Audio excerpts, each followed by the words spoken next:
খাদানের মুক্তির পর এবার সুপারস্টার দেবের ভক্তরা খাদান 2 এর অপেক্ষায় রয়েছে। সোশ্যাল মিডিয়ার মাধ্যমে জানা যায় দেবের ভক্তরা খাদান 2 দেখার জন্য অধীর আগ্রহ জানিয়েছে, কারণ খাদানের শেষে খাদান 2 আসবে বলে জানিয়েছিল। তবে এবার দেব খাদান 2 সিনেমাতে নতুন লুক এবং নতুন চরিত্রে আসতে চলেছে। তবে খাদান সিনেমাতে সবার জন্য একটি বড় সারপ্রাইজ রয়েছে, আর সেটা হচ্ছে টলিউডের সুপারস্টার দেব খাদান 2 নির্মাণ করবেন তিনি নিজেই।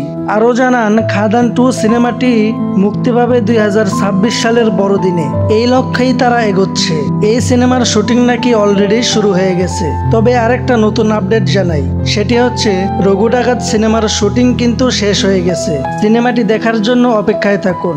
আর এরকম নতুন নতুন মুভি রিলেটেড আপডেট পেতে আমাদের চ্যানেলটি সাবস্ক্রাইব করে আমাদের সাথেই থাকুন।